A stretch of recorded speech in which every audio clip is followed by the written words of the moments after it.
So hello everyone. So guys चलिए अब हम लोग स्टार्ट करेंगे हमारा टर्म्स एंड कंसेप्ट बहुत इंपॉर्टेंट है। बहुत अच्छी तरीके से ये नोट्स मैंने बनाया है बच्चों आप लोगों के लिए, ताकि आप लोगों को पूरे के पूरे 8 मार्क्स मिल जाए आपके टर्म्स एंड कंसेप्ट में। ओके, सो चलिए टाइम वेस्ट नहीं करते, सबसे फर्स्ट हम लोग चैप्टर नंबर 1 लेंगे। चैप्टर नंबर 1 में टोटल मिला के 5 आपके टर्म्स एंड कंसेप्ट है। पांचों के पांचों को फटाफट हम लोग कंप्लीट करेंगे। सबसे फर्स्ट है बच्चों मोशन स्टडी। बच्चों मोशन का मतलब होता है मूवमेंट। ओके, मोशन मतलब मूवमेंट। अगर इंप्लॉय का मूवमेंट बहुत फास्ट रहेगा और मशीन का मूवमेंट बहुत फास्ट रहेगा ना, तो आपका काम बहुत जल्दी हो जाएगा। तो पहले यही लिखा है द स्टडी ऑफ रिक्वायर्ड। हम लोग क्या करते हैं, ये स्टडी किस लिए करते हैं, ताकि हम मोशन देखते हैं किसका। सर मूवमेंट होना चाहिए एम्प्लॉय का एज वेल एज मशीन का। जब भी हम कुछ भी कोई भी काम उनको देते हैं, ये बहुत इंपॉर्टेंट चीज़ है। तो सबको समझ में आया? ओके, कि एम्प्लॉय का मूवमेंट जितना फास्ट रहेगा, एम्प्लॉय जितना फास्ट काम करेगा बच्चों, उतना जल्दी आपका काम होके रेडी हो जाएगा। और मशीन जितनी फास्ट काम करेगी तो आपका काम जल्दी हो जाएगा। तो ये पहला लाइन उसका मतलब वही है। इससे क्या होता है, it is helpful in eliminating the unnecessary motion. जैसे कि अगर कोई एम्प्लॉय है, टाइम पास कर रहा है, ये कर रहा है, जिससे काम नहीं हो पा रहा है, तो ये इसलिए हमने ये मोशन स्टडी किया है कि अगर हमने देखा कि एक पर्सन है जो कंपनी में कर रहा है काम, एक काम को करने के लिए उसे 20 मिनट लग रहा है, बट दूसरा वाला पर्सन क्या कर रहा है, वही काम को आधा घंटा लगा रहा है, मतलब कि हाफ एन आवर लगा रहा है। तो बच्चों इसका मतलब ये है कि जो दूसरा वाला है ना, उसका मूवमेंट उतना फास्ट नहीं है, क्योंकि वो क्या कर रहा है, टाइम पास कर रहा है। और पहला वाला फटाफट काम कर रहा है, हाथ चला रहा है, इधर चला रहा है, वो चल रहा है। तो इसके वजह से हम लोग ये स्टडी करते हैं, ताकि हम ये टास्क रख सके कि भैया अगर वो पर्सन अगर ये 20 मिनट में कर सकता है, तो आप भी ये काम 20 मिनट में कर सकते हो। इसीलिए जो भी एलिमिनेट कर देते हैं हम unnecessary motion and finding the best method of doing the particular job, ताकि हम एक नया बोलते हैं ना, एक अच्छा मेथड हम लोग फाइंड आउट करते हैं, जिससे ताकि वो पर्टिकुलर जॉब हमारा टाइम पे कंप्लीट हो जाए। आगे बोला है it also helps in improving the efficiency of the employees. Yes, इससे हम लोग क्या करते हैं, मोशन स्टडी से हम लोग क्या करते हैं, एम्प्लॉय की एफिशिएंसी को तो चेक करते हैं कि एम्प्लॉय कितना फास्ट काम करता है, राइट। इसका रिजल्ट क्या होता है, इससे आपकी प्रोडक्शन बढ़ जाता है और आपकी प्रोडक्टिविटी बढ़ जाती है। बस इतना ही लिखना था। 4 है, आपको एक बार फिर से देख लीजिए। मोशन स्टडी का मतलब होता है मूवमेंट करवाना एम्प्लॉय का एज वेल एज मशीन का, जब भी कोई भी पर्टिकुलर टास्क आप उसको देते हो। इस ये क्या करता है, मोशन स्टडी हमें हेल्प करता है, जो भी अननेसेसरी मोशन रहता है उसको हम लोग क्या करते हैं, एलिमिनेट कर देते हैं और एक नया मेथड फाइंड आउट करते हैं, जिससे पर्टिकुलर जॉब हमारा टाइम पे हो जाए। इससे एफिशिएंसी बढ़ती है एम्प्लॉय की, हायर प्रोडक्शन होता है और प्रोडक्टिविटी बढ़ती है। बस खत्म, ये 4 पॉइंट आपको लिखना है। बात करते हैं डिफरेंशियल पीस रेट सिस्टम। देखिए ये जो एफडब्ल्यू टेलर जी थे ना, इन्होंने ये डिफरेंशियल पीस रेट सिस्टम लाया था मेरे प्यारे बच्चों। ओके, क्या था पहले, कैसे होता था कि लोगों को ना टाइम के हिसाब से देते थे। कोई भी वर्कर कंपनी में जाएगा, 9 आवर्स काम करेगा और उसको पेमेंट दे दो। बट उसमें कुछ वर्कर ऐसे भी थे बच्चों कि 9 आवर्स में कोई वर्कर 100 यूनिट बना रहा है और 9 आवर्स में कोई वर्कर मेरे प्यारे बच्चों 50 यूनिट बना रहा है। तो दोनों को पेमेंट तो सेम मिल रहा है, क्यों, आवर्स के बेसिस पे। बट इसमें प्रॉब्लम क्या हो रहा है, जो 100 यूनिट्स बना रहा है उसको भी उतना ही पेमेंट मिल रहा है, जो 50 यूनिट बना रहा है उसको भी उतने। तो मतलब कि जो 100 यूनिट बनाने वाला पर्सन है वो डीमोटिवेट होता था, बोलता था कि मैं इतना सारा काम कर रहा हूँ, फिर भी मुझे उतने ही पगार मिल रही है जितना 50 वाले को, तो नेक्स्ट टाइम से मैं भी 50 यूनिट बनाऊंगा। बट इसी के लिए क्या हो गया, एफडब्ल्यू टेलर ने डिफरेंशियल पीस रेट लाया कि भैया आपके लिए एक स्टैंडर्ड बना दिया जाएगा कि एक दिन में आपको 100 यूनिट बनाना है, तो आप 100 यूनिट बनाइए तो आपको ये पगार दिया जाएगा। अगर आप 100 यूनिट के ऊपर बनाते तो आपको बोनस दिया जाएगा। तो इसके हिसाब से सारे एम्प्लॉय क्या हो गए, भैया अपना जो स्टैंडर्ड था उसको अचीव करने के लिए वहां तक पहुंचना चालू कर दिए। तो यहाँ पे इसलिए एफडब्ल्यू टेलर ने लाया, क्या बोला उन्होंने, अकॉर्डिंग टू दिस सिस्टम, ये सिस्टम आने के अनुसार क्या हुआ, वेजेस आर पेड, वेजेस हम पेड करेंगे on the basis of work done. देखा, किसके हिसाब से, जितना काम करोगे उसके हिसाब से हम आपको पेमेंट देंगे, not on the basis of time. Time के हिसाब से नहीं देंगे। ये बात सबको समझा? आप आए हो, टाइम पास कर रहे हो, 9 घंटा हो गया और पगार लेके चले जाओ, नहीं नहीं नहीं, आपने जितना काम किया, जितना यूनिट बनाया उसके हिसाब से हम आपको पेमेंट करेंगे। ये बात सबको समझा? बोल रहा है इन दिस सिस्टम दो अलग अलग वेज रेट हम लोगों ने डिसाइड किया, एक है हाई वेज रेट और दूसरा है low wage rate. Okay, high rate कब दिया जाता है, ऑफर करते हैं हम उन एम्प्लॉयज को who perform the work more than standard quantity. High rate हम उसको देंगे मेरे प्यारे बच्चों जो स्टैंडर्ड क्वांटिटी से ज़्यादा बनाएगा। जैसे कि हमने बोला था कि आपको एक दिन में 100 यूनिट बनाना है, बट आपने 110 यूनिट बना दिया, स्टैंडर्ड के ऊपर बनाया, तो हम आपको हाई रेट देंगे। जैसे बोला था कि एक यूनिट को बनाने के लिए 5 रुपया देंगे, कितना बोलेंगे, 5 रुपया।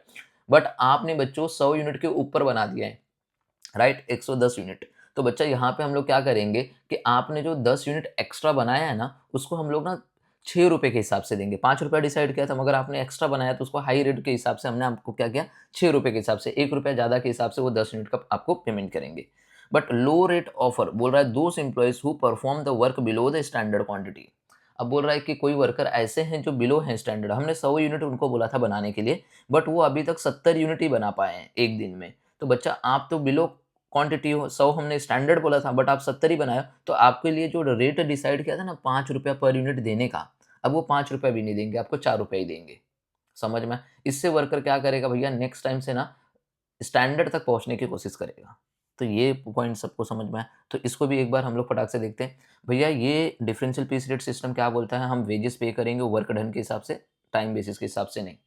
2 डिफरेंट रेट हम लोग ने डिसाइड किया, एक हाई वेज रेट और एक low wage rate. High wage rate उसको दिया जाएगा जो एम्प्लॉय परफॉर्म करेगा more than standard quantity. Low rate हम उसको देंगे जो परफॉर्म करेगा वर्क बिलो स्टैंडर्ड क्वांटिटी। खत्म। क्या बच्चा ये दोनों आपको याद हो जाएँगे क्या? एक बार खाली एक बार देख के ले लीजिए, बिकॉज़ आपको ना मोस्टली चाहे 9 पेपर हुए, 9 पेपर में से 4-5 पेपर ऐसे जिसमें फर्स्ट चैप्टर से आपको ये पूछता ही है। देखिए एक यहाँ पे पूछा हुआ है, देखो जुलाई 2023 में फटीग स्टडी। बच्चों फटीग स्टडी का मतलब क्या होता है, थोड़ा ध्यान से देखना। आप किसी से लगातार काम नहीं करवा सकते। अगर मान के चलिए 9 आवर्स की शिफ्ट है, तो आप लगातार किसी से 9 घंटे काम नहीं करवा सकते, बीच में आपको ब्रेक देना पड़ेगा ताकि वो रेस्ट करे। राइट। ऐसे आपने अपने स्कूल में कॉलेजेस में भी देखा है, कंटिन्यू लगातार लेक्चर नहीं होते, आपके 4 लेक्चर होंगे उसके बाद आपको ब्रेक दिया जाता है, लंच ब्रेक आपका, ताकि आप ब्रेक ले लो उसके बाद फिर से आप काम करो। तो ऐसी कंपनी में भी होता है। अगर फटीग स्टडी हमें ये बताती है कि आप किसी को लगातार काम नहीं देना, अगर आप लगातार किसी से काम करवाओगे ना, उसका एडवर्स इफेक्ट आएगा उसकी हेल्थ के ऊपर और आपकी एफिशिएंसी के ऊपर, फिर वो इंसान अच्छे से काम नहीं करेगा। ये fatigue generally cause due to, किसके वजह से होता है ये फटीग, ये बोलता है आप किसी से लंबे समय तक काम करवाओगे, कोई ब्रेक नहीं दोगे, उसकी वजह से ये फटीग होता है। ओके, आपने टारगेट प्रेशर रख दिया है, आपको इतना काम करना है, तो बेचारा वो काम खराब ही करेगा, क्योंकि टारगेट दे दिया उसको कि भैया इतना करना, नहीं करेगा तो तेरे को ब्रेक नहीं मिलेगा। ये फिर हैवी वर्किंग टूल्स आपने उसको दे दिया भैया, तो भैया इतना हैवी वर्किंग टूल्स वो उठा ही नहीं पा रहा, तो बच्चा वो थक जाएगा ना। Okay. And poor working condition है, कंडीशन भी अच्छा नहीं है, फैसिलिटी नहीं प्रोवाइड कर रहे हो उसको तुम, लाइट नहीं है जहाँ पे वो बेचारा काम कर रहा है। ओके। खाने के लिए उसके लिए वो बोलते हैं ना, कैंटीन की फैसिलिटी नहीं है, काम करने के लिए कोई फैसिलिटी नहीं है, वाटर एंड ड्रिंकिंग पानी की किसी की भी फैसिलिटी नहीं है, तो वो बेचारा वहाँ पे काम करके थक जाएगा, वो फिर वो छोड़ के भाग जाएगा।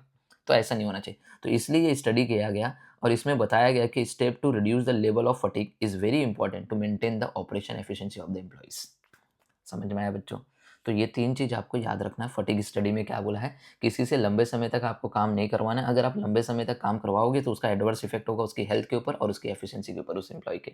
जनरली ये कब हम लोग करवाते हैं फटीग, लंबे समय तक किसी से काम करवाते रहेंगे, कोई ब्रेक नहीं देते, जिसकी वजह से ये फटीग होता है, काम बराबर नहीं होगा। टारगेट का प्रेशर दे दोगे, काम बराबर नहीं होगा। हैवी वर्किंग टूल दे दोगे, काम बराबर नहीं होगा।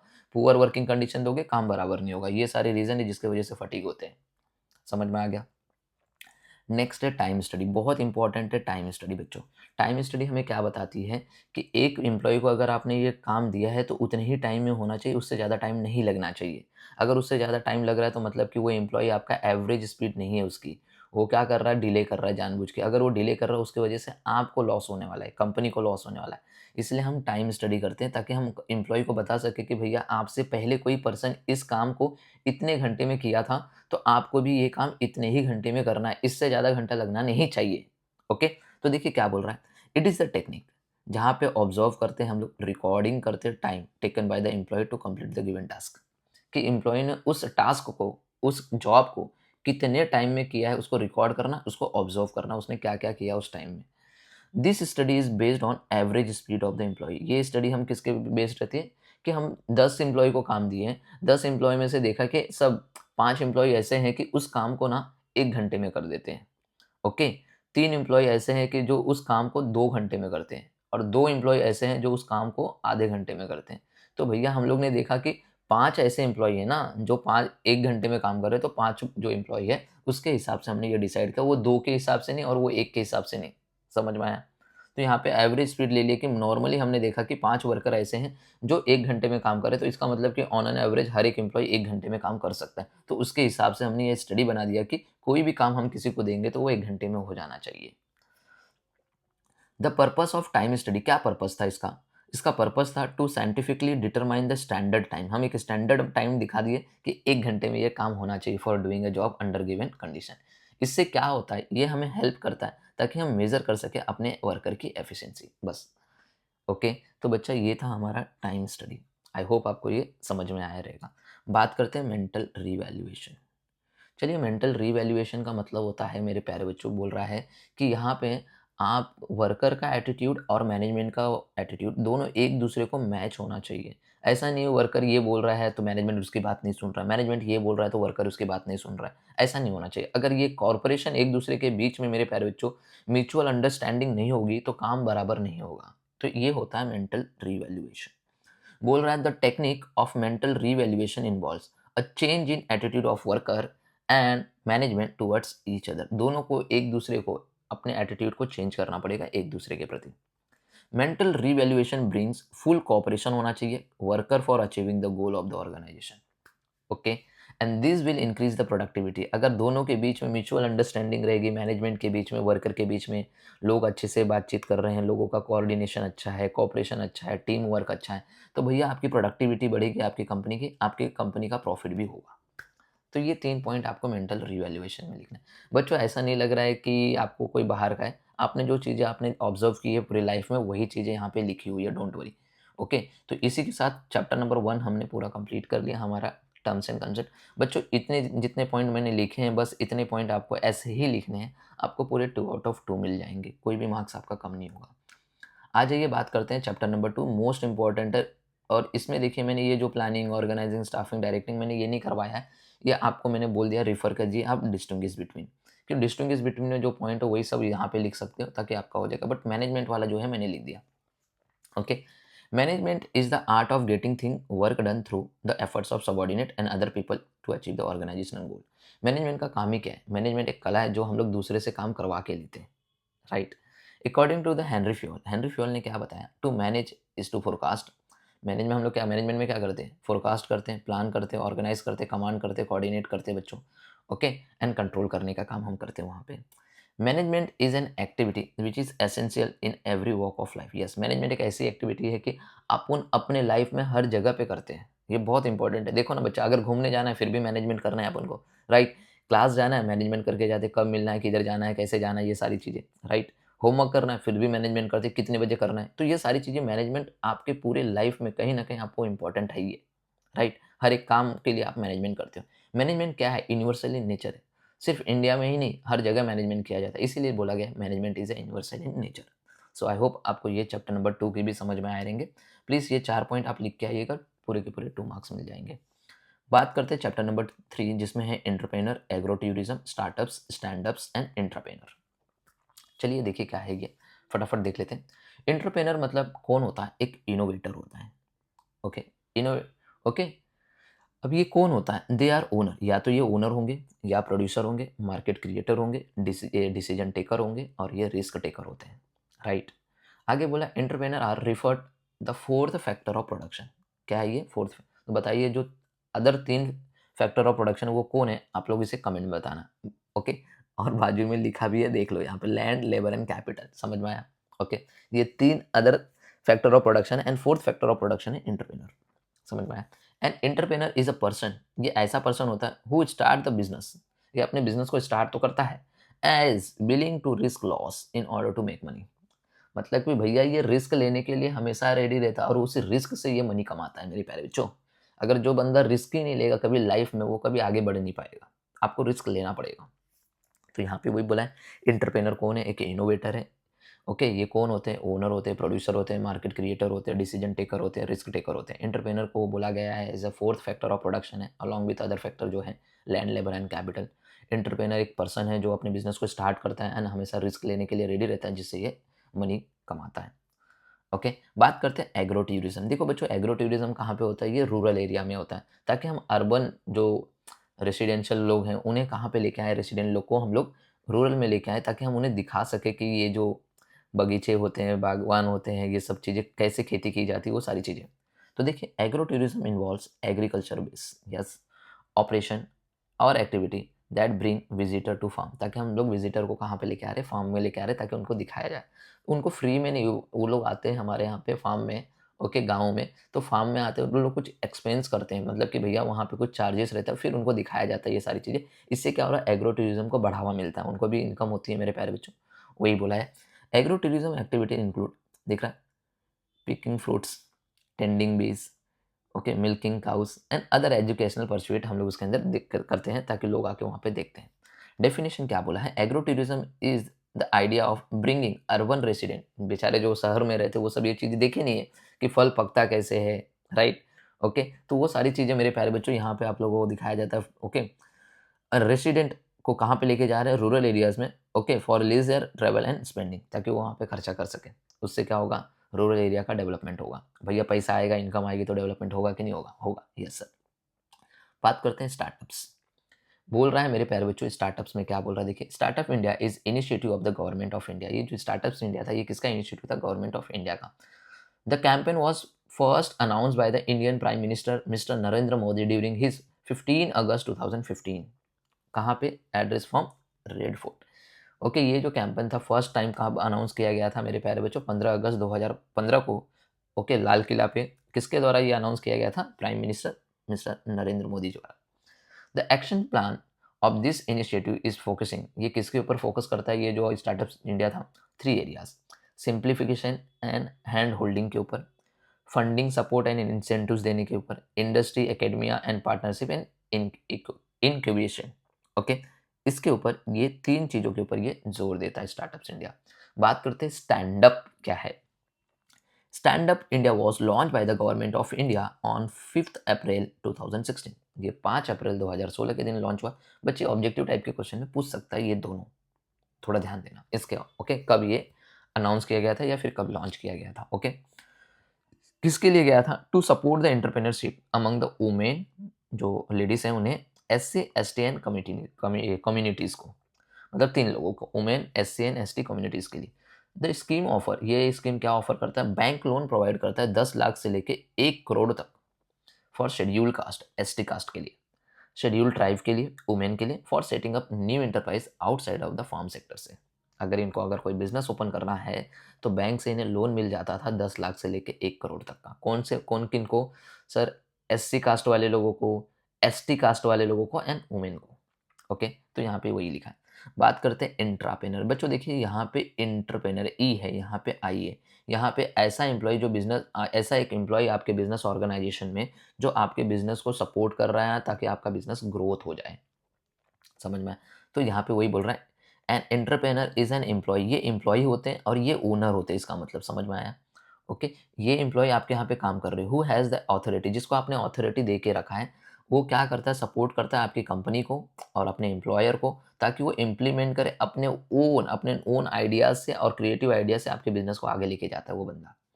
ओके, बाय गिफ्ट पिंचोट इल ने क्या बताया था, एंटरप्रेनर आर द ड्रीमर्स, ये क्या है, ड्रीमर्स हैं, who take hands on responsibility, अपने हाथों में जिम्मेदारी लेते हैं और क्रिएट करते हैं innovation any kind, okay, with in the business. Okay, तो बच्चों इसी के साथ चैप्टर नंबर 3 के भी हमने पूरे के पूरे कंप्लीट कर लिए। आई होप आपको ये समझ में आया रहेगा। ओके, चलिए बच्चों नेक्स्ट बात करते हैं चैप्टर नंबर 4। बच्चों ट्रांसपोर्ट है, कम्युनिकेशन है, बैंकिंग है, इंश्योरेंस है, वेयर हाउसिंग है, 5 है। फटाफट इसे भी कंप्लीट कर लेते हैं। देखिए बोला है transport. Okay, transport is the movement of people, animal, goods from one location to another location. ये एकदम सिंपल है। यस, ट्रांसपोर्टेशन का मतलब ही क्या है, मूवमेंट करवाना इंसानों का, एनिमल का, गुड्स का एक स्थान से दूसरे स्थान पे। और it can be defined as a means of carrying goods and people from one place to another place. Very good, simple है। Generally transport is carried through various modes of transport. देखा है आपने, अलग अलग मोड्स हैं transport के। जैसे आप रेलवे के द्वारा ट्रांसपोर्ट कर सकते हो, रोड्स के द्वारा, वाटरवेज के द्वारा एंड एयरवे के द्वारा। ओके, तो ये था। उसके बाद देखिए कम्युनिकेशन। कम्युनिकेशन में देखिए क्या बोला है, communication is an art of exchanging ideas, fact, information etcetera from one person और entity to another. Yes, communication का मतलब ही क्या है, हम लोग अपने आइडियाज़ को एक्सचेंज करते हैं, फैक्ट को, इन्फॉर्मेशन एक पर्सन से दूसरे पर्सन पे जो बताते हैं उसे हम लोग कम्युनिकेशन बोलते हैं। Okay, the process of passing any information one person to another person with the help of some medium term as a communication. जिस टर्म के द्वारा आप ये अपना इंफॉर्मेशन दूसरे पर्सन को पहुंचा रहे हो, बस उससे ही कम्युनिकेशन हो सकता है। आप मोबाइल फ़ोन के द्वारा बात कर रहे हो सकता है आप ईमेल के द्वारा, आप व्हाट्सएप के द्वारा। तो ये जो मीडियम है, इसे ही तो बोला गया है communication. Communication is a very simple process where a message is being transferred from sender to the receiver. Okay, आगे बोला है communication play a vital role in today's life. पहले मेरे प्यारे बच्चों बहुत टाइम लग जाता था। पहले अगर एक इन्फॉर्मेशन दूसरे पर्सन तक पहुंचाना रहता था, हम लोग पोस्ट के द्वारा करवाते थे, तो बहुत टाइम लगता था। आज तो भैया मोबाइल है, व्हाट्सएप है, तुरंत ओके रियल टाइम पे मैसेज उनके पास पहुंच जाता है। राइट। तो यही चीज़ बोला है कि बहुत इंपॉर्टेंट रोल अदा कर रहा है आज के टाइम पे हमारा कम्युनिकेशन। बात करते हैं बैंकिंग। देखिए ये भी एग्जाम में 2-3 बार आ चुका है। The term bank comes from the French word बैंको। ये कहाँ से आया था सर? बैंको, जिसका मतलब था बेंच। बेंच मतलब जिस पे आप पढ़ते हो उसी बोला जाता है। Okay. A bank is a financial institution. एक बैंक क्या है? एक फाइनेंशियल इंस्टीट्यूशन है which deal with money, deposit, advance and other related service provide करता है। बैंक प्रोवाइड करता है various services related to the money और finance requirement of the consumers. Yes. In India banks are regulated by the Indian bank regulation act 1949। Okay. India में जितने भी bank है मेरे प्यारे बच्चों, ये कौन से रेगुलेशन एक्ट के द्वारा आए हैं? 1949। ओके। इनके नियम, इनके रूल्स इनको फॉलो करने पड़ते हैं। बात करते हैं इंश्योरेंस। देखिए बच्चों ये भी एग्जाम में है, मतलब कि चैप्टर नंबर 4 से ना आप टर्म्स एंड कंसेप्ट अच्छे से पढ़ के जाइए, बिकॉज ये एग्जाम में देखने को मिल रहे हैं। दिख रहा है यहाँ पे एग्जाम में देखने को मिल रहे हैं, मतलब ये यहाँ से एक आते ही आते हैं मोस्टली। बात करते हैं इंश्योरेंस। इंश्योरेंस क्या है? Insurance is a means of protection from financial loss. Insurance क्या है भैया? हमको प्रोटेक्ट करता है, फाइनेंशियल लॉस से बचाता है। Okay. Insurance is a contract. Insurance क्या है? कॉन्ट्रैक्ट है। किसके बीच में होता है? इंश्योरर एंड इंश्योर्ड पर्सन के बीच में। Where the insurer agree to compensate the insured against loss. Yes. जहाँ पे इंश्योरर क्या बोलता है? भैया हम आपको कंपनसेट करेंगे अगर आपका कुछ लॉस होता है तो। The insured has to pay a certain fixed sum of money on timely basis to the insurer. Yes. जो इंश्योर्ड होता है मतलब कि जो अपना इंश्योरेंस करवा रहा है बंदा, उसको टाइमली एक फिक्स सम ऑफ मनी पे करना पड़ता है इंश्योरर को, मतलब कंपनी को। इट प्रोवाइड द, दिख रहा है, इंडिनिफिकेशन अगेंस्ट द वेरियस लॉसेस आपको। ओके। और यहाँ पे इंश्योरेंस कंपनी क्या करेगी मेरे प्यारे बच्चों? आपको जो भी लॉसेस होगा उसके बदले में कुछ ना कुछ आपको क्या करेगी? क्लेम करके दे देती है। ओके। क्लेम मतलब आपको जो भी नुकसान हुआ है उसकी भरपाई आपको इंश्योरेंस कंपनी के द्वारा मिल जाता है। ओके।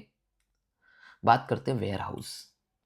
वेयर हाउस क्या है? देखिए warehouse is a place, वो प्लेस है जहाँ पे गुड्स को हम लोग कैप्ट करके रखते हैं लार्ज स्केल में, एक सिस्टमेटिक मैनर में।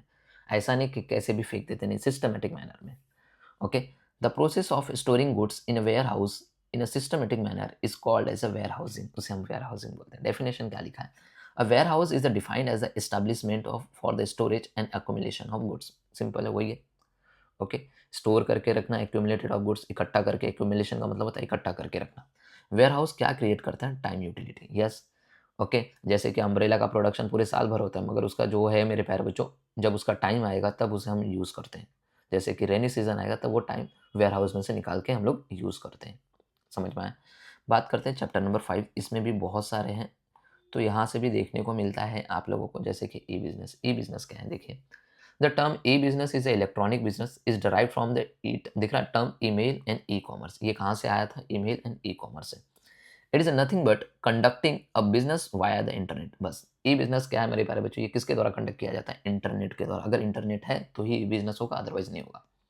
It includes buying and selling of goods और सर्विसेज थ्रू द इंटरनेट। यहाँ पे गुड्स का खरीदना, गुड्स का बेचना, ये पूरा का पूरा किसके ऊपर डिपेंड है? इंटरनेट के द्वारा। अगर इंटरनेट बंद हो जाएगा मेरे प्यारे बच्चों, ये ई बिजनेस बंद हो जाएगा। ई बिजनेस ट्रांजेक्शन आर फोन पे हो गया, गूगल पे हो गया, स्विगी हो गया, ओला हो गया, एक्सेट्रा, ये सारे के सारे ई बिजनेस तो है। राइट। ओके। अगर इंटरनेट चलेगा ही नहीं तो ये सारी चीजें चलेगी ही नहीं। बात करते हैं बी टू बी। देखिए here the transaction between business firm involve e commerce transaction. Business firm मतलब बी टू बी, मतलब कि एक सामने वाला भी बिजनेस है और उसके जिससे वो ट्रांजेक्शन कर रहा है वो भी बिजनेस है, दोनों के दोनों बिजनेस है, इसे बोलते हैं B to B. Business firm interact with each other for a variety of service. यहाँ पे बिजनेस फर्म क्या करते हैं? वेराइटी ऑफ सर्विस के लिए एक दूसरे से क्या होते हैं? इंटरेक्ट होते हैं। समझ में आ गया क्या? Okay. These include supplying the ancillary parts हो गया, कंपोनेंट्स टू मैन्युफैक्चरर हो गया, and also providing the catering services and man power. ये सारी चीज़ें बी टू बी में आती है। ओके। बात करते हैं बी टू सी, मतलब बिजनेस का ट्रांजेक्शन कस्टमर के साथ। Okay. The transaction under B to C are between business firm and customer होते हैं। Firm use their site. Firm क्या करती है? फर्म्स जो होती है मेरे प्यारे बच्चों, अपनी साइट यूज करती है for a range of marketing activities के लिए। दिस इंक्लूड प्रमोशन करते हैं, उसके अंदर प्रोडक्ट का इन्फॉर्मेशन देते हैं, रिव्यू अबाउट द प्रोडक्ट क्या है, सर्विस क्या है, डिलीवरी क्या है प्रोडक्ट का, डोर स्टेप तक आपका आता है। जैसे देखिए फ्लिपकार्ट वाले लोग, आप उनकी वेबसाइट पे जाते हो, उनके गुड्स देखते हो, राइट। ओके। गुड्स का इन्फॉर्मेशन आपको मिल जाता है। ओके। फ्लिपकार्ट वाले अपना प्रमोशन भी करते हैं, राइट। और जो आप जैसे डिलीवरी को क्या करते हैं मेरे प्यारे बच्चों, वो गुड्स को ओके खरीदते हो, बाय करते हो तो आपके ऑनलाइन शॉपिंग कार्ट में जाता है, देन उसके बाद वो आप पेमेंट करते हो और उसके बाद वो गुड्स आपके डोर स्टेप पे आ जाता है। तो वही चीज़ है B2C में, बिजनेस ट्रांजेक्शन किसके द्वारा हो रहा है, कंज्यूमर के। ओके, इन दोनों के बीच में जो ट्रांजेक्शन हो रहा है। बात करते हैं C2C, कंज्यूमर टू कंज्यूमर। आप इसका एक एग्जांपल लिख सकते हो। ओके, मेरे प्यारे बच्चों, OLX या फिर eBay, मतलब कि सामने वाला पार्टी भी कंज्यूमर है और जिसका गुड्स मिल रहा है वो भी कंज्यूमर है, दोनों के दोनों कंज्यूमर्स है। Consumer to consumer involves electronic facilitated transaction between the consumer through some third party. A common customer post on an item for sale and other consumer bid auction to purchase it. Yes, आपने देखा रहेगा मेरे प्यारे बच्चों। Okay, मैंने बताया OLX पे, जैसे मान के चलिए हम क्लासेस वाले हैं तो हम बेंच नहीं बेचते हैं, राइट। हमारा बेंच का बिजनेस नहीं है, बट हमारे कोई क्लासेस खाली है जिसको हम लोग अपने बेंच को सोल्ड आउट करना है तो हम OLX पे डालते हैं, हम भी तो कस्टमर ही है। तो OLX पे डालते हैं तो दूसरा कोई कस्टमर है उसको खरीद लेता है। हमारा बिजनेस है क्या बेंच बेचना खरीदना? नहीं। तो मेरे प्यारे बच्चों यहाँ पे वही बोल रहे हैं, हमने अपने अपने आइटम जो भी हमारे गुड्स है उसको हमने क्या किया, पोस्ट किया किसके ऊपर मेरे प्यारे बच्चों, ओके, OLX में, एंड सामने वाले कंज्यूमर ने ऑक्शन करके उसे खरीद लिया। The sites are only intermediaries, ये जो OLX की साइट थी इंटरमीडियरीज का काम करी, just to match the consumer, ताकि वो हम दोनों को मिला सके। जैसे कि यहाँ पे एग्जाम्पल दिया eBay का। ओके, बात करते हैं नेक्स्ट आउटसोर्सिंग। देखिए आउटसोर्सिंग क्या होता है बच्चों, सिंपल है। आउटसोर्सिंग का मतलब कि हम अपने जो नॉन कोर एरिया होते हैं ना, उस वहाँ के जो काम रहते हैं वो हम किसको देते हैं, किसी थर्ड पार्टी को देते हैं, ताकि वो स्पेशलाइज्ड है उस काम को करने के लिए, जिससे वो काम आसानी से कर सकता है। जैसे मान के चलिए हम कोचिंग वाले हैं, मैं पढ़ाता हूँ आपको, राइट। तो मेरे प्यारे बच्चों, मेरे यहाँ पे क्लीनिंग का काम रहेगा, झाड़ू का, ओके, साफ सफाई का काम। अगर मैं वो करते रहूँगा तो मैं अपने कोर एरिया पे ध्यान नहीं दे पाऊंगा, कोचिंग पे ध्यान नहीं दे पाऊंगा। समझ में आया? ओके, फिर अटेंडेंस लेना लोगों के, बच्चों के, फिर उनका देखना, पेरेंट्स को कॉल करना, ये सारी चीज़ अगर मैं करता रहूँगा तो मैं पढ़ाऊँगा कब? तो इसके लिए मैंने स्टाफ रख दिया है। क्या रख दिया? स्टाफ रख दिया। तो मेरे प्यारे बच्चों, मैं फिर अपने कोर एरिया पे ध्यान दे सकता हूँ। तो ये जो मेरा नॉन कोर एरिया है उसको मैंने किसी थर्ड पार्टी को आउटसोर्स कर दिया, भैया आप आना है, आपको ये काम करना है, आप स्पेशलाइज्ड हो, झाड़ू पोछा आप बहुत फास्ट मारते हो, आप मार के चले जाना। तो जहाँ मैं अगर झाड़ू पोछा मारने जाता तो मेरे 2 घंटे लगते, अगर वो आते हैं तो उनके हाफ एन आवर में कंप्लीट हो जाते हैं। तो कहीं ना कहीं मेरा 1.5 घंटा बच जा रहा है, राइट। तो मैं 1.5 घंटा अगर ये काम ना करके मैं अपनी पढ़ाई पे, बच्चों को पढ़ाने पे ध्यान दूँ, तो मेरे प्यारे बच्चों वो मेरा 2 घंटा बचेगा, एंड ताकि मैं उधर से कुछ काम, ओके, वहाँ से मेरे को आउटपुट मिल सकता है। तो मैंने ये जो छोटे काम है, मेरे नॉन कोर एरिया वाले काम है, मैंने क्या किया, इसका आउटसोर्स कर दिया, किसी स्पेशलाइज्ड एजेंसी को दे दिया। तो यहाँ पे वही बोला है, आउटसोर्सिंग इज़ अ प्रोसेस। हम लोग कॉन्ट्रैक्ट करते हैं एक बिजनेस फंक्शन के द्वारा, ताकि हम लोग स्पेशलाइज्ड एजेंसी हमें मिल सके। मोस्टली कौन सा काम देते हैं उनको? नॉन कोर एरिया वाला, जो इंपॉर्टेंट नहीं है, okay, are outsourced by the companies. The company makes the, दिख रहा है, एक फॉर्मल एग्रीमेंट बनाती है उसके साथ, एजेंसी के साथ, ताकि मैंने भी उनके साथ एक एग्रीमेंट बनाया, भैया आपको आना है, 30 दिन आना है, 30 दिन आपको साफ सफाई करना है, ओके। एग्जाम्पल, 5,000 रुपये आपका ये, ओके, पेमेंट रहेगा, आपको आके जाना है, ओके। तो वो लोग आते हैं सुबह सुबह, अपना साफ सफाई करके चले जाते हैं, मेरे को बोलने की जरूरत नहीं पड़ती। एग्जाम्पल दिया हुआ है, मॉल में भी देखने को मिलता है, ऑफिस में आउटसोर्स फैसिलिटी लाइक कैंटीन हो गया, सैनिटेशन हो गया, सिक्योरिटी, ये सारे के सारे क्या हैं बच्चों? ये सारे के सारे वही हैं, ओके। समझ में आ गया क्या? आउटसोर्स करवाए गए हैं। इससे क्या होता है, कॉस्ट का एडवांटेज होता है आउटसोर्सिंग में, ताकि क्या होता है, ये लोग कम दाम में भी आपके यहाँ पे काम करके चले जाते हैं। समझ में आ गया? ओके, बात करते हैं BPO। BPO क्या है? Business process outsourcing refers to the outsourcing, okay, of non primary activities of the organisation to the external organisation to minimise the cost and increase the efficiency. Okay, BPO का मतलब होता है मेरे प्यारे बच्चों, हम लोग क्या करते हैं BPO में मेरे प्यारे बच्चों, ओके, जो बोला है बिजनेस प्रोसेस आउटसोर्सिंग, ओके, हमारे जो नॉन प्राइमरी एक्टिविटीज़ होते हैं ना, वो हम किसी एक्सटर्नल लोगों को काम करने देते हैं, जिससे वो लोग ना कम दाम में भी काम करते हैं, जिससे हमारी एफिशिएंसी भी बढ़ जाती है। जैसे अभी मान के चले आप 12 पास हो जाते हो, तो आप कहाँ जाते हो? BPO में तो जाते हो काम करने के लिए, राइट। ओके, 1-2 महीना काम करोगे जब तक आपकी छुट्टियाँ चलेगी, उसके बाद जैसे कॉलेज चालू होगा तो आप चले जाओगे कॉलेज में। तो बच्चा आप BPO में तो जाते हैं, जिसको हम कॉल सेंटर बोलते हैं। ये सब क्या है? BPO तो है। यहाँ पे आप जाओगे, ओके, और वो लोग आपको कौन सा काम देते हैं, जो उनके नॉन प्राइमरी एक्टिविटी होती है वो आपसे काम करवाते हैं, कॉलिंग बिलिंग का काम करवाएंगे। इससे उनकी कॉस्ट की बचत होती है और उनकी एफिशिएंसी बढ़ जाती है, ताकि आपको पगार भी तो कम देंगे ना वो लोग। समझ में आया? एग्जाम्पल देखिए, कस्टमर केयर सेंटर्स में आपने बता दिया, वेरियस बैंक में देखा है, सर्विस प्रोवाइडर, ये सारी चीज़ें क्या है? ये सारी चीज़ें BPO में तो होती है। बात करते हैं LPO। LPO का मतलब होता है लीगल प्रोसेस आउटसोर्सिंग। क्या होता है? Legal process outsourcing refers to the practice of law firm और corporation obtaining the legal support service from the drafting the legal documents, performing the legal research and offering the consultancy. तो legal process outsourcing में क्या किया जाता है कि जो firm होते हैं ना, वो फर्म के जो लीगल काम होते हैं, लीगल वाले डॉक्यूमेंट्स हो गए, परफॉर्मिंग लीगल रिसर्च, तो ये काम हम लोग किसको देते हैं? ओके, एक ऐसे पर्सन को देते हैं जिसको लॉ का अच्छा नॉलेज हो, समझ में आया? ताकि वो हमारा लीगल काम वही संभालेगा। बात करते हैं केपीओ। केपीओ का मतलब होता है नॉलेज प्रोसेस आउटसोर्सिंग। क्या होता है? Knowledge process outsourcing. Okay, information related to work are given to third party. ये भी हम थर्ड पार्टी को देते हैं ताकि हमारी कॉस्ट कम हो जाए और हमारी एफिशिएंसी बढ़ जाए।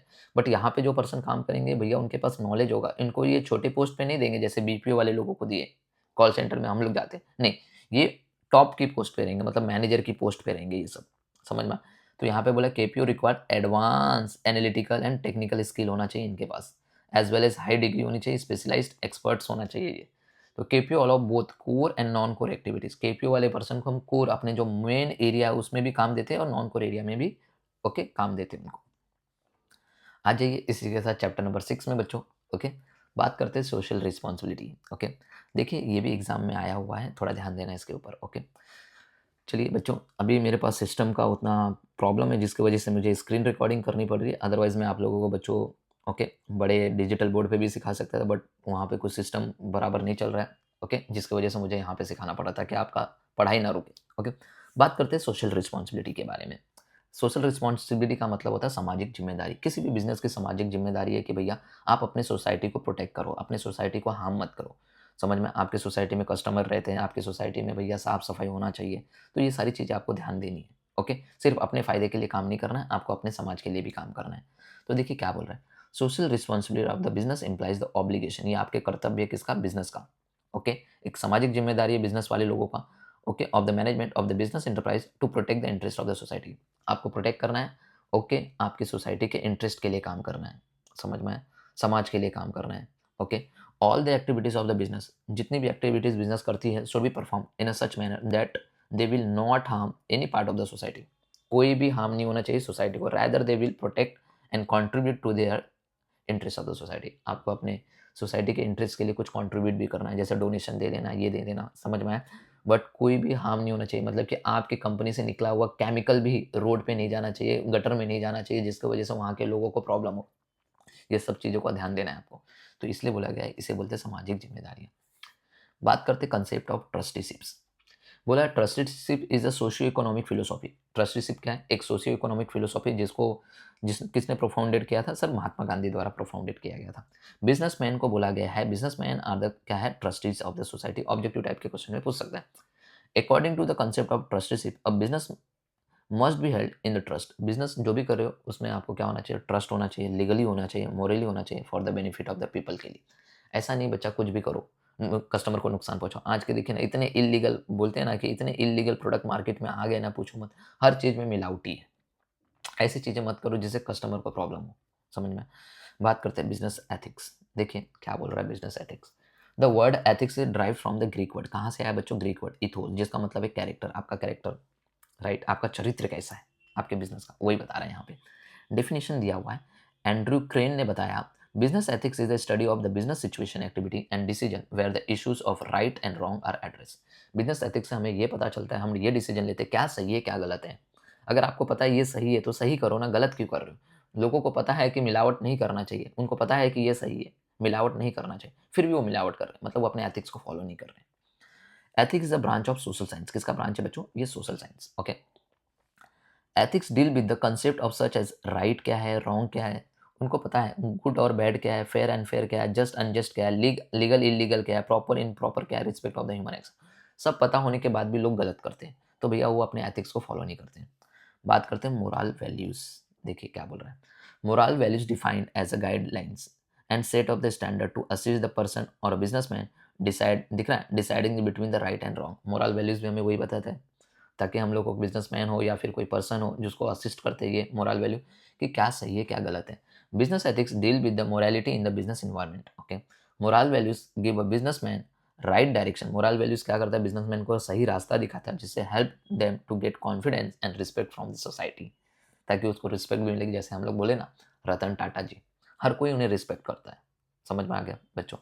बात करते हैं चैप्टर नंबर 7, जिसमें बोला रिफर द डिस्टिंग्विश। ये तीन चीज आपको डिस्टिंग्विश से मिल जाएगा। मैंने लोक अदालत और जनहित याचिका, ओके, जिसको हम बोलते हैं पब्लिक इंटरेस्ट लिटिगेशन, ये दोनों मैं आपको समझा देता हूँ। एग्जाम में दोनों आए हुए हैं, दिख रहे हैं यहाँ पे, बहुत इंपॉर्टेंट है। तो देखिए क्या बोला, Lok Adalat is a effective and economical system for quick redressal settlement of the public grievances. Public की जो कंप्लेंट्स होते हैं, राइट, ओके, तो ये हम लोग लोक अदालत में तुरंत का तुरंत क्या हो जाता है, सुलझा देते हैं। समझ में आया क्या क्या? ओके, तो इसे बोलते हैं लोक अदालत। इसको हम लोग ने डिटेल में लेक्चर में सीखा बच्चे, इतना टाइम नहीं मेरे पास कि इसको आपको एकदम डिटेल में समझाओ। मतलब कि कोई भी दो पर्सन के बीच में, दुकानदार और कस्टमर के बीच में हो गया, तो इन्हें लोक अदालत में लेके जाके फटाफट इन लोग को क्या करेंगे, तुरंत का तुरंत डिस्प्यूट को सॉल्व करा दिया जाएगा। ओके, कुछ ओके बोलते हैं ना, कुछ पेमेंट वेमेंट दे के तुरंत डिस्प्यूट खत्म कर देंगे। It can also be referred as a people court, इसको हम लोग पीपल कोर्ट भी बोलते हैं। It is establish by the government, किसके द्वारा बनाया गया, गवर्नमेंट, ताकि to settle the dispute by the compromise, compromise करके मतलब सुलझा देना, कुछ पैसे वैसे लेके ले दे के रफा दफा करवा देना, केस को क्लोज करवा देना, बात बड़ी नहीं करना है, यहाँ तक वहां तक नहीं लेके जाना। इश्यूज जो होता है डिस्कस किया on the spot and decision भी तुरंत का तुरंत लेके खत्म कर देते हैं। समझ में आया? इसे बोलते हैं लोक अदालत। पब्लिक इंटरेस्ट लिटिगेशन, जनहित याचिका। ओके, क्या बोल रहा है, public interest litigation means a legal action initiate, okay, initiated in a court of law regarding the matter of general public interest.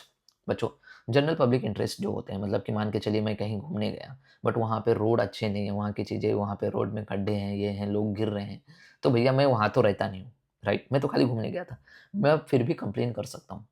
मुझे ये अथॉरिटी, मतलब कि मुझे ये रिस्पॉन्सिबिलिटी है, मेरी मेरी ये अथॉरिटी है, मेरे पास पावर है कि मैं वहाँ पे केस कर सकता हूँ। समझ में आया? भले से मैं वहाँ का पर्सन नहीं हूँ तो क्या हुआ, कोई भी पर्सन, देखो यहाँ पे लिखा है, समझ में आ गया क्या? वो जो चीज़ है वो किसके भलाई के लिए होनी चाहिए, समाज के भलाई के लिए होनी चाहिए, जो भी मैं केस कर रहा हूँ। तो यहाँ पे वही बोला, public interest litigation means legal action initiated in court of law regarding the matter general public interest का है। भले से वो जनरल पब्लिक किसका था, समाज के लिए था ना, मेरा लेना देना है उससे नहीं, फिर भी मैं जाके कंप्लेन कर सकता हूँ। समझ में आ गया? It is a legal fact, दिख रहा, facility under which any person, कोई भी person can approach to the court of the law in the interest of the society. भैया वहाँ के लोगों को प्रॉब्लम हो रही है, मैं भले से वहाँ पे नहीं रहता हूँ, मगर मैं केस कर सकता हूँ। समझ में आ गया?